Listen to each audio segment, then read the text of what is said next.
Okay, back in project mode. Dinan exhaust on my F10 M5. So I've been really torn on exhaust, on which to choose. And Dinan and I have a good relationship, so I decided to do the Dinan version. The only thing that I wonder is this one gonna make enough noise for me. I'm wiping off the sticky stuff here with some Carpro Tarex. But I wonder if these giant mufflers are gonna be what I'm looking for. I'm a little wary of how this car is going to sound. You know, I tend to not like how turbo cars sound, so that's going to be the interesting case study here. This will probably be exhaust one of many. We'll see how it goes. But the tricky part of this setup, which I've never done before, is I have to cut the OE exhaust. So we have to cut the factory mufflers off. There's actually an indentation, which I'll show you here in a minute, but there's an indentation on the exhaust that's designed to cut in case you needed to replace the OE mufflers, you know, longer term, higher mileage. So there's like a little punch out spot that we're gonna make a mark, and we're gonna try to cut it and see how that goes. Worst case, I'll get the Sawzall out, but I got an exhaust, they call it an exhaust tip cutter or something, or it's like a chain cutter. So it's designed to like cut metal pipe. So we'll see if that works, and I'll get a more accurate, more circular cut on the exhaust. But this is a valved version. You can see the valves. I've thought about, we might test it out here. I may actually set it up to where the valves are disconnected. So just force them open and leave them open. But I don't know if we'll end up with a bunch of drone or how that'll work. The M5 exhaust, pretty much all the manufacturers, there's a few of them that make full exhaust, but pretty much all the manufacturers do just the rear muffler section, because the center section, I'll show it to you, it looks really great. So there really doesn't seem to be a need to do any kind of middle section on the exhaust. So what most people do is they do downpipes, and then so the catless downpipes, and then some sort of rear section. I'm not sure about catless because this technically isn't my car, it's Michele's car, so we'll see how it goes. But one thing I haven't noticed is there's a lot of goofy videos of M5s driving around, but there's not a lot of project videos, so hopefully I'll be able to provide some resources to the world on how this process goes. So let's start cutting stuff and see if I can do this without screwing it up. Okay, so here's a little closer look at the exhaust on the gimbal. As you can see, I love the Dinan, very how do I say this, very industrial looking, but yet clean. Just a clean craftsmanship version of an exhaust. No extra fluff, but I've always liked their style. Alright, so let me show you what the factory exhaust looks like. So these are the competition package, little baby black tips, which I don't particularly like very much. I guess they could stick out a little bit more, but I tend to prefer sunked rather than poke on my exhaust tips. But take a look at how this factory exhaust setup looks. I mean, you've got some really stout resonators all the way from the downpipes back. Just a really hefty center pipe or mid pipe. So I think most manufacturers have realized there's not really any reason to change it. So what we have to do here is I have to pull off the rear section, or cut off the rear section. So if you'll take a close look where my fingerprint is, so this little indentation here, that's where I have to cut it. And so that's how we know that's a demarcation line for where we need to cut in order to make our new exhaust fit. And here's the kind of odd looking rear muffler. I'm really starting to think I'm going to be better off with some other version of this type of exhaust where I don't have mufflers. But I guess another option would be to do catless downpipes, which you gain a bunch of horsepower from, and then have some sort of rear section like the Dinan. You know, it's been between Dinan, AWE. Acura has a whole long section that just probably isn't necessary. So I decided not to do that. I don't really like Acura exhausts anyway. I know I'm one of the few. I'm in the minority. But anyway, let's get moving. All right, so I think the smart thing to do here is to mark this, mark where I want to cut it. And I've got this tool, which is designed to cut off exhausts. So we take this chain tool, I put this in place wherever it needs to go. So I'm going to make a line here, and I find it hard to believe this is going to cut through this, but I don't know, we'll see. I'm going to squeeze this and then start working it back and forth, and I think this cuts. So the other option is I get a Sawzall out, but what I'm worried about is getting a straight line. So I'm gonna make sure it's nice and straight. So let me grab a marker. All right, so let's do it at the punch line. So we have some leeway, you can see from the exhaust. So I don't think it's critical here. Okay. All right, let's see if this works.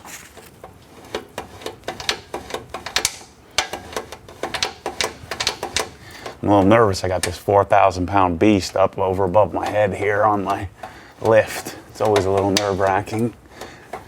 So obviously a Sawzall would be a lot easier, but this should get me a more accurate cut. It's about halfway through. I guess we'll just keep marching. Can't hurt to keep trying. So I'm trying to do this cleanly without being all hacky about it. As soon as I get that Sawzall out, all this cleanliness is about to disappear.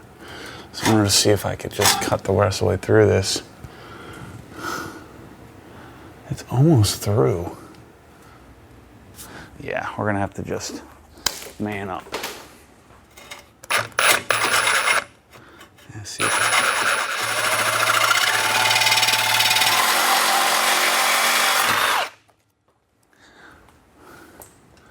Pretty straight. Yeah.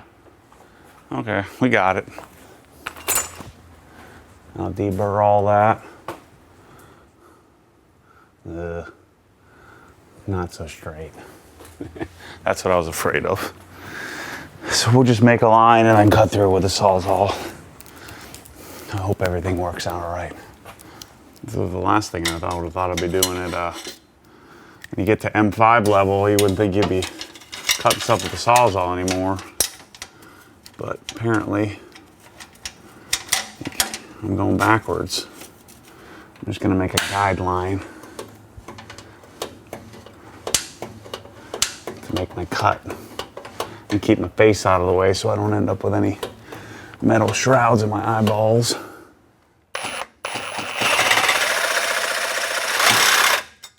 Just bouncing around everywhere.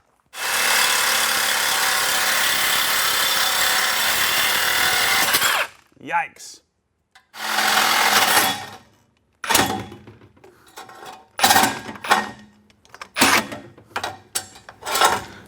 Good thing I'm getting a new sway bar. This is what I wanted to try to avoid. There we go. Right on the line. Not bad, Maddie. I got some skills. Okay, here we go. There's our cuts. So that thing didn't cut through it. But this side I would say is probably a little bit cleaner because of me getting it started on this side of jumping around a little bit. But we got a straight cut. I'll deburr that, clean it up with a file. But right now I'm gonna have to pull off the grounding straps. I think it's probably gonna be best to pull off the rubber grommets. So I have a grommet puller, so I have to pull this thing off here, but we'll see. Okay, first thing I'm gonna pull off so I don't forget. I'm gonna pull off the vacuum line. Well, that was easy. All right, so this is probably a 13 mil. I should hit these. So there's 1, 2 grommets. That one's gonna be hard to get up in there. The grommet puller, so let's spray those. Before I get too far ahead of myself, let's take this strap off. Yeah, taking off this part here. I'll be replacing that back on the Dinan here in a minute. So that will just stay in place. The grounding strap right there. Let's deal with this one first. Keep forgetting to buy some darn WD-40, which this is probably pretty much the same thing, but some garage lube. Just to get that, hopefully help release it. So I add that to the list. WD-40 and some goggles. Shoot. This is not gonna get up in there. We're gonna have to muscle it. I think it's gonna be easier to take it off. Okay, that part's out. It's gonna be easier to take the whole. I think there's only one. Yeah, 113 mil. I'll take the whole bracket off and then we'll pull the grommet off later. Use the old head trick.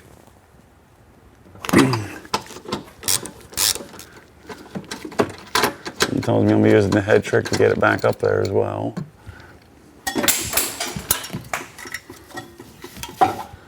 Doesn't quite fit. There we go.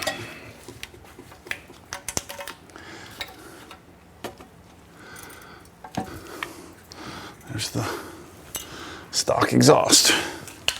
Oh, that's broken. Somebody did something to mess with this thing. So I'm gonna have to get some new pieces here in the center, because that shouldn't be loose like that. There are two exhaust grommets right here. They're both broken. So, wonder if somebody backed into something with the exhaust. Doesn't appear to be any dents or anything. But these two I'm gonna get two new exhaust grommets. I have to replace those. They're like little shock grommets. Let's do number two. We only have to do the one this time because the other one we left on. It's gonna make it easier to install the new exhaust too. Okay, that's off. Actually, the way this one sits up here, it's really tight. The way the bracket kind of folds down, it holds onto the bolt instead of falling on your face.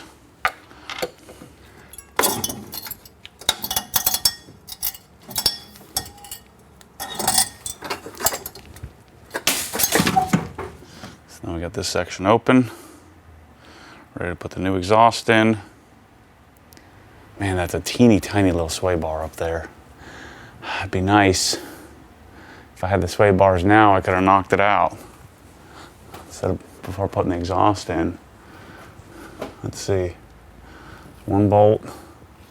There's our end link. So those, that. Yeah, it's gonna be super easy to swap out. Really easy. All right, while I got you here, let's deburr this a little bit. Just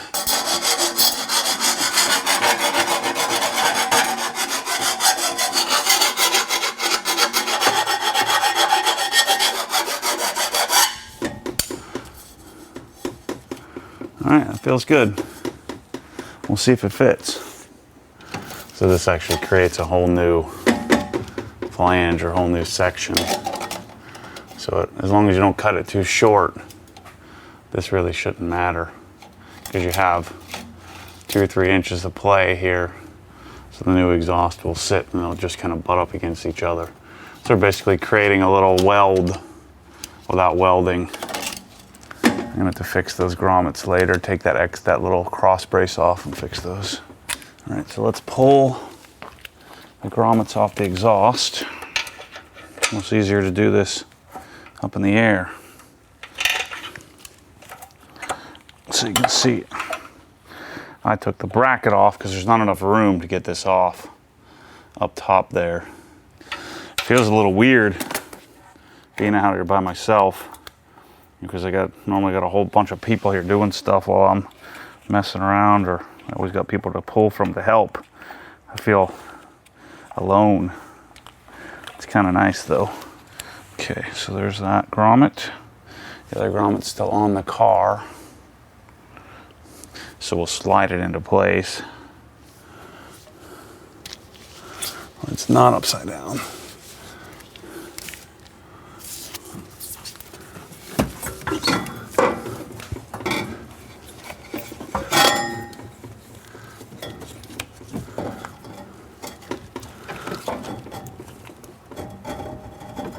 Okay, that's one. And then this should just slide on.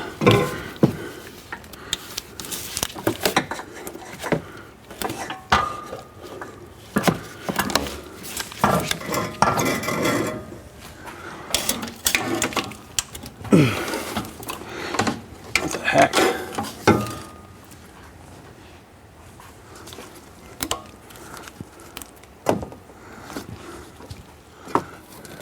That's a little easier to see.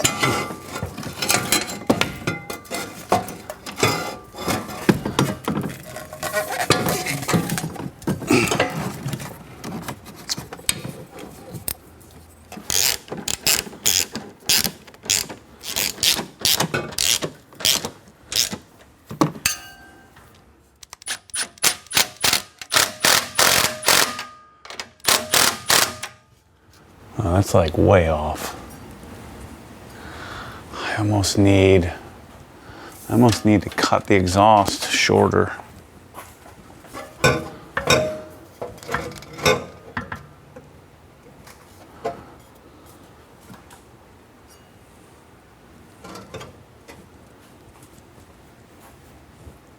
Wait a second. What's going on here? Okay, so after lots of trial and error, I found out I'm not the idiot. There's a reason why I would put this on backwards, and I kept fumbling through.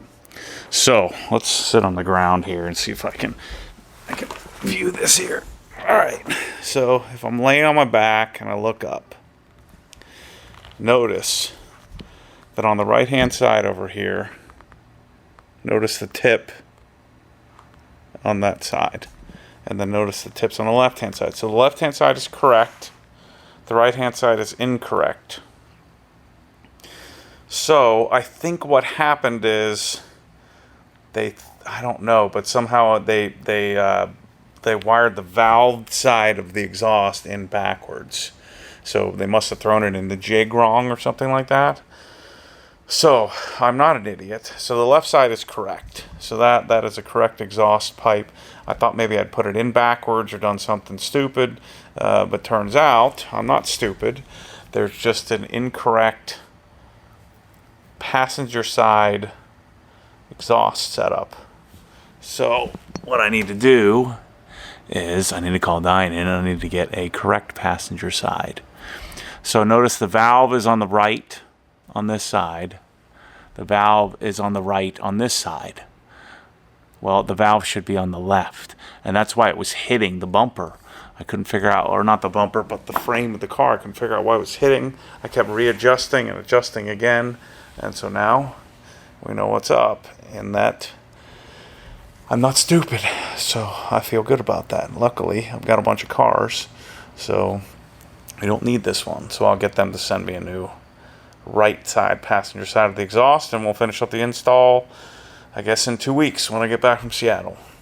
All right, back from Seattle, back at it. So before I even got back, I had my new version of the exhaust. I'll show you what I'm talking about here in a second. So I called my buddies from Dinan, and yeah, sure enough, it was just bad luck here. We had a opposite exhaust. So now I think we're good.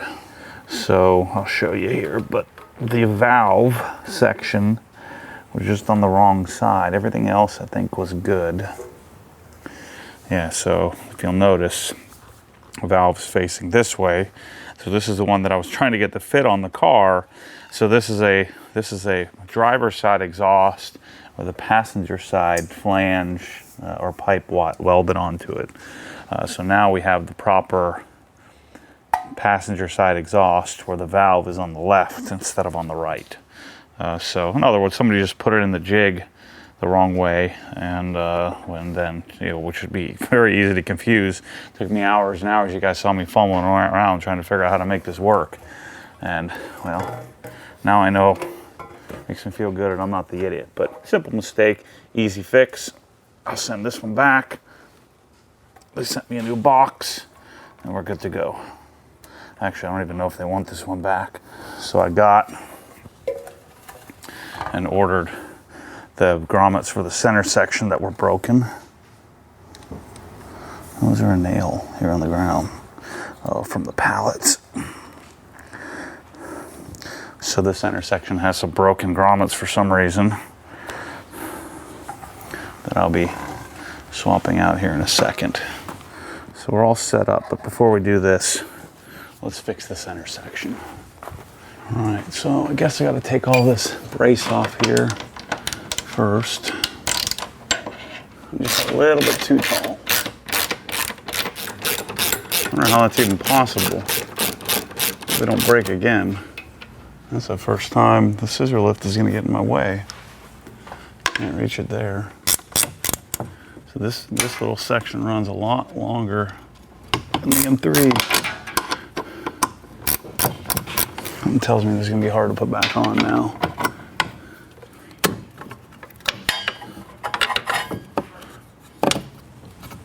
So you can see that broke.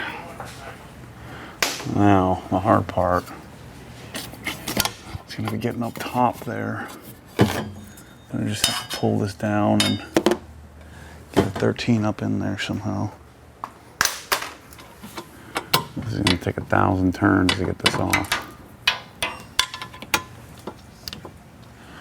Yeah, actually, I'm only going to take the one out, leave the other one in. Just take it out enough so I can turn it. Okay, now this should theoretically come out, right? Oh. Something holding it. It was like slid into like a little. There's a screw on there somewhere.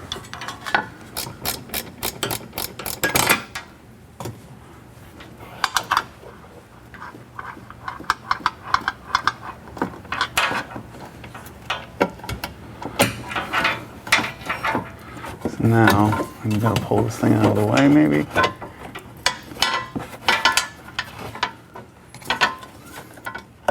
No, because it has like a lip that sticks in the. It's not even close. I'm gonna have to like bend it in half.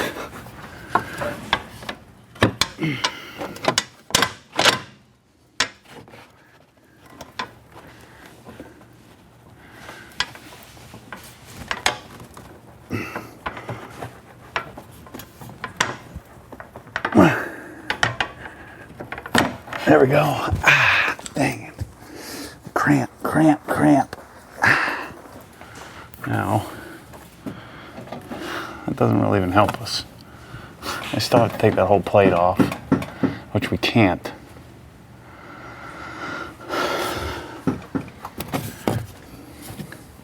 What a piece of crap. I mean, maybe. I mean, I can touch it at least. But can I get one of these little babies up on there? Nope.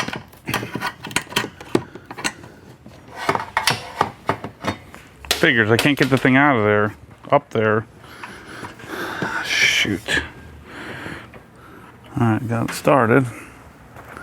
Now, I mean, barely started, but.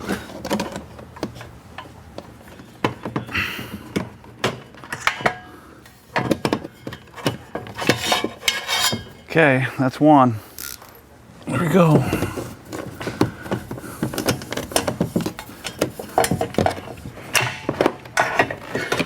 Okay, now I gotta bend this thing back in place.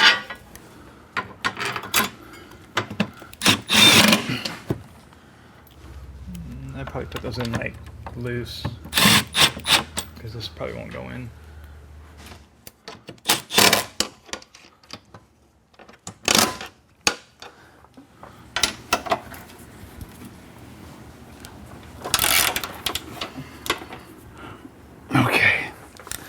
Now we can put the actual exhaust on. Okay, so this thing has to go up.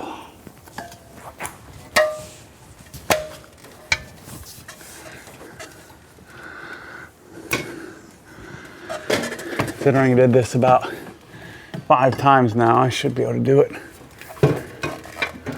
relatively seamlessly.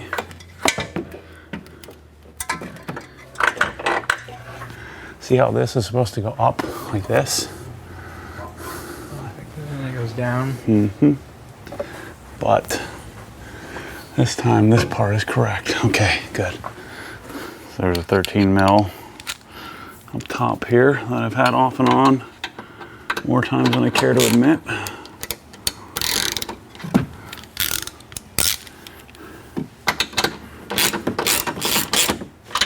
Boom. Just like that. Took about a minute. Put my grounding straps on first. Wonder why this needs grounding straps. I always thought these were safety straps. Where's my darn 13? Tighten down our grounding straps. Guaranteed one of these bolts breaks because I think I'm about done.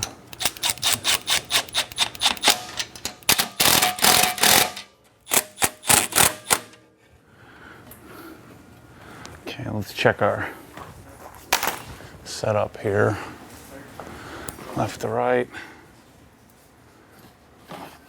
Looks good. Good. Got any droops? Well, it's amazing what happens when you get the right piece. It just fits. Before I was messing around with this thing for hours trying to get it to sit right. I like to do these by hand just so I know what's going. I really wonder how much different this is going to sound than stock.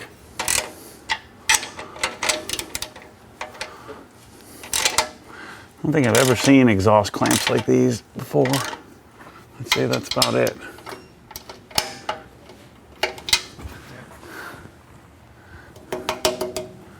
Let's see. Oh yeah, solid. Let me just double check this top one. Since I did this so many days ago. This was supposed to be an hour-long project. Well, I'm a week and a half later, so close, but not quite. All right, other vacuum line. And we'll just kind of I'll play with whether or not having normal valve operation is gonna be good or if I'll force them open or what. I suspect this will be exhaust one of many, but hopefully it's pretty sweet. I like how it looks. I got this nifty little IPA spray now. Smarter way to do things. Just to wipe all the fingerprints off. So people are always yelling at me for doing this. The reason why I do this is if you leave your fingerprints on the exhaust, they'll become permanent and won't come off. So I wipe all my finger oils from palming this thing the whole time. So they don't end up with fingerprints all over it. If that doesn't make sense to you, then I don't know what to tell you. All right, let's put this sucker down on the ground, see how it sounds. If something tells me I'm gonna have to play with the valves and figure out how I want them to be. Okay, I like the spray. OG store soon. Walgreens Special, 91% IPA, 91% IPA, and a little spray bottle.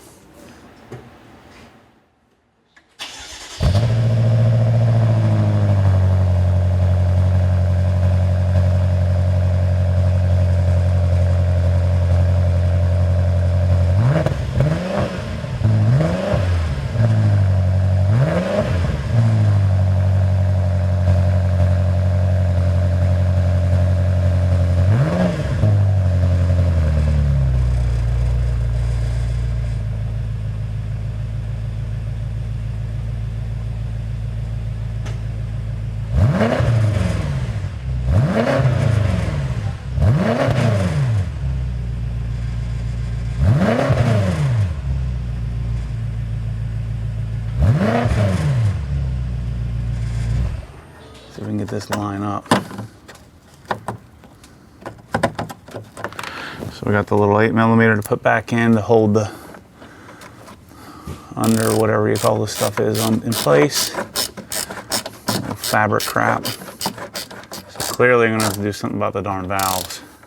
I don't know why everybody has this freaking major desire for valves. If you're making exhaust without valves, I should have ordered the Soul Performance.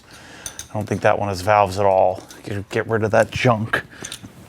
Valves are for freaking babies. Valves are one of those things you think you need until you get them and realize they're stupid. How the heck do I have a lift and I'm laying on the floor? Somebody will be like, see, I told you scissor lifts, get a 2-post. This is the first encounter I've had where it didn't work. Okay, figures. I threw away the clamps so I could force the valves open. Like on the GT3, you can just force the valves open by simply, what do? You just figure out where they're on when the car's on, and then you just disconnect the vacuum lines. So this one doesn't have any mode where you can just open the valves. I'm thinking the valves are electronically opened under load, you know, when when you're aggressively driving it. So I guess I'll have to go drive around the block to see how it sounds, but something tells me this exhaust is gonna be ditched here soon. But anyway, I know I didn't get you a good clip, but we'll have more to come here as I figure this thing out. So just be patient with me when I get you an exhaust video that's proper once I figure out valves, and I'll be sure to share that with you. So anyway, thanks for watching the project. Many, many more coming on the M5. I've got a stack of parts over there I got to work on. So I think everything's here but the wheels. The wheels will be here soon. So thanks for watching. As always, stay tuned for more crazy.